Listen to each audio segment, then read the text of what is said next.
welcome and welcome back to my channel. It's your girl Sean. I'm back for another video, and welcome back to another letter that was sent to me from one of you. In case you're brand new to my channel and you don't know it, I'm actually a life and dating coach and the author of 3 books. The first one's called The Dating Game, How to Find Yourself While Looking for Mr. Right. My second book, Breaking the Man Code, The Key to Unlocking His Heart. And my third book, Getting Unstuck, How to Create the Life You've Always Wanted to Live. They're all available on Amazon, Kindle, BarnesandNoble.com. I'll be sure to link all 3 of my books below so you guys can check them out. Go ahead and purchase them to support the movement.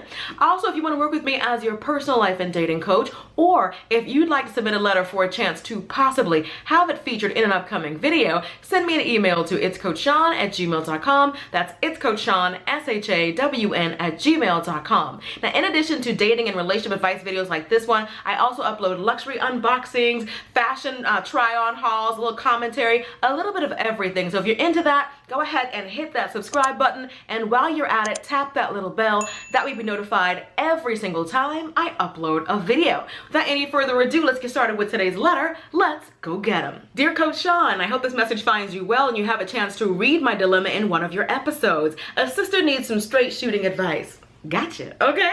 I'm 22 and my partner is 24. We recently got married traditionally, an African wedding. Mind you, he's not African or of African descent, and his mother was none too pleased with the fact that he had to participate in such a ceremony. In fact, she accused my parents of making the entire thing up to con him into paying money, since a dowry had to be paid. Despite being traditionally married, I've made it clear to him that I do not wish to live together or be intimate until we legalize this marriage, which we intend to do in 2 months. However, I am now having second thoughts due to my monster-in-law. She is a single woman and my partner is unfortunately her only child. From what she has told me, she's only been in one other relationship with my partner's father, but he passed away shortly after his birth, and my partner has since become her husband.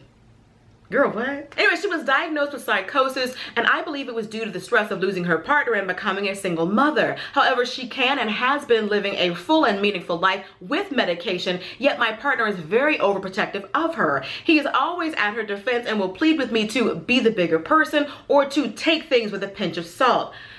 Girl, wait till y'all get a load of this. She walks around the house in her undergarments, lingerie, and due to her weak bladder, my partner is not permitted to lock the bathroom door whilst having a shower. She will literally use the toilet while he's bathing.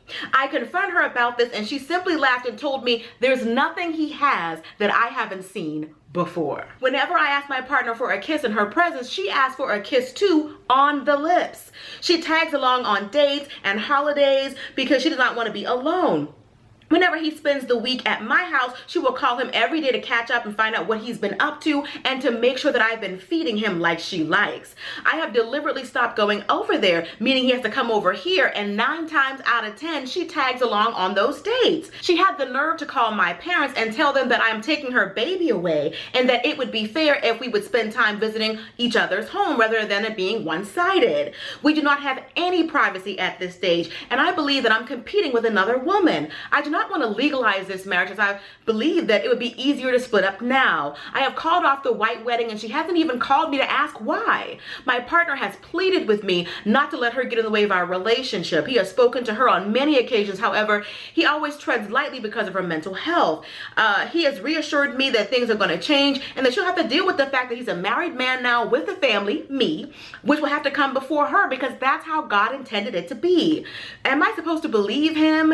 If he hasn't put his foot down with her now, what gives me any assurance that he'll do it in the future? He has promised to sit her down in my presence before we tie the knot and explain to her that I'm his wife now and that she needs to let go and be able to share her beloved son. I keep having this dream that she'll have to come live with us in the future if her health deteriorates because she is deliberately stopping taking her medication. What should I do? There are so many warning signs that you're not gonna get the kind of relationship that you want and that you deserve with her intentionally trying to sabotage it. There's a reason why she didn't call you when you called off the wedding, because that's what she wanted. All her plans to get rid of you, it worked. She knows that it gets on your nerves. You already talked to her about it, but if she can keep wearing you down, she can get rid of you, and then she can find somebody of her choosing, or she can have him continue to be single until she passes away. She doesn't want to do life by herself, and she's clinging on to your husband. And then she has the mental health issue that makes it hard for him even if he really wanted to. This is a lot.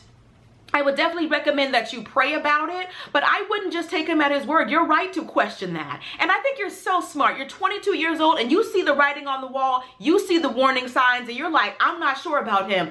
Bravo to you. I'm very proud of you for being able to see this. I would wait too. And I wouldn't just let him have some conversation with me the day before the wedding and have her sit down. Because once you're married, things can change. If you really want to know if he's going to change or if things will ever change, you have to have him have that conversation with her now, and you wait as long as you need to see action. Having a talk with her, he's already done that and nothing's happened. You need to make sure there's been a significant amount of time that has passed with things being different, whether that's 6 months, 9 months, a year, however long you feel is comfortable waiting on things to change. But I wouldn't just take him at his word. She's going out of her way to be inappropriate. This grown man can't lock the door while he's showering, and she really has to go to the bathroom that bad that she's going to run in there and use the bathroom while he's in the shower. And you've already told her it makes you feel uncomfortable. She does not care. She doesn't care. You know, I actually feel a little bit sorry for him because he's torn. And don't get me wrong, yes, he should stand up to his mother, but she does have that mental health issue, and he doesn't want to be the catalyst that sends her over the edge. I don't even know how you guys got to the point where you were even able to get engaged if she was coming on 9 out of 10 of the dates, coming over all the time, coming over to your house whenever he comes over there, bogarting on holidays. You will never have peace as long as she's like this. And especially now that she's not taking her medication on purpose, she's laying the groundwork for being able to be the third wheel in your relationship. And the relationship is only big enough for 2 people. You don't have room for 3. And you know, like the Bible says, for this reason a man shall leave his father and his mother's house and cleave to his wife. He can't even do that because she's holding on to him at his doggone ankles. Whether it's the relationship with you or anybody else, he needs to realize that she is going to sabotage every last one of them because she's not willing or able to give him up. Sean from the future here. I just wanted to interject this point because I don't want this whole video to be about the mother's selfishness. Even though I do believe that her selfishness is playing a part, I also feel like her mental health issue has been triggered. Now keep in mind, I am a dating coach. I am not a psychologist or a psychiatrist. However, one of the side effects of psychosis is delusions and someone believing things that are not factually accurate. His mother contacting your parents to tell them that you are stealing her son and taking her son away was a cry for help. Her not being on her medication, her not being in touch with her mental health professional, it's all sending her on this decline. And I think this is so much bigger than, you know, her not liking you or her being a monster-in-law, as you called her in your letter. This is about this woman having a mental health episode that's not being addressed. You know, if you said you believe that, you know, in the beginning, this whole thing might have been triggered by her losing her husband. But I also feel like it's being triggered again by her feeling like she's losing another man that she loves, her son. I think it's really important that you encourage your husband to get her to get back on her medication and to talk to someone about these feelings. I also think it'd be really beneficial if your fiance, his mother, and her mental health provider all sat down together to help to establish some healthy boundaries. I feel like your fiance is doing you a disservice by making it seem like all of these boundaries are from you. That way it kind of villainizes you and kind of leaves him in the clear. He needs to be saying, I also don't feel comfortable with me being in the shower and you coming in. I also don't feel comfortable with you coming on 9 out of 10 of our dates. He needs to make sure that she knows that all of these new boundaries aren't just from you because she's going to blame you. I think it's really important that you realize that his mother is not well. And although that may not excuse all of her behavior, in some ways it does help explain it. I think she feels like he owes her. Because she's sacrificed so much, because she never got married, because he has been the only man in her life, and she's not willing to share him at all. It's only going to get worse when you guys have children. You're going to want to do the kids a certain way, and she's going to be chirping and chiming in. It's too delicate of a situation for him to cut off, and he's already tried to no avail. You know what I mean? And her having that additional issue with the psychosis that she was diagnosed with, it makes it really hard for him to really put his foot down as firmly as he's going to need to for somebody like her. She is an habitual overstepper. She wants to overstep. She walking around in lingerie, whether somebody mom or not, like nobody wants to see that. She just gotten way too comfortable, and she's doing it on purpose to push you away. And that's why when the wedding got called off, she was like, good, I'm almost there. I almost got her out of there. If I were you, I wouldn't take it personally, because I don't think that it matters if it was you or any other woman. She don't want to share him with nobody, okay? She wants it to be him and her till she goes on to glory. I'm not saying that God can't change it, that you can't pray about it, and God can't show her a mirror and let her see what she really looks like, and let her see her selfish ways and how she's sabotaging her own son's happiness. God can do all of that. I'm not putting anything past God. But she has to be willing to hear from God for that message to penetrate her heart. I think you guys are butting heads because you're both strong-willed women. You know what I mean? Like, you're 22 and brave enough to be like, I don't feel comfortable with you, using the bathroom with my husband in the shower. He's naked and you're right there. Like, you're brave to be able to have those conversations with her. You guys are butting heads. He's attracted to strong women. Even though you may not be exactly like her, there's that strong-willed woman that you are, that he likes that because that's how his mom is. And that's why you guys are butting heads. You can't, anything with two heads is a monster, okay? And he got you and the mom, and you guys are trying to tell him, if you love me, you'll do this. If you love me, you'll stand up for me. If you love me, if you're my son, you'll do this. You both are really pulling him in all these different directions, and he's torn. If I were you, even though you're not his full wife, you're his traditional wife, this is the first part of you being a praying wife. I would pray for him. God, give him the strength. Give him the courage. Father, help him to know what to say and how to say it so that she'll hear what he's saying and not be offended by it, but be changed by it.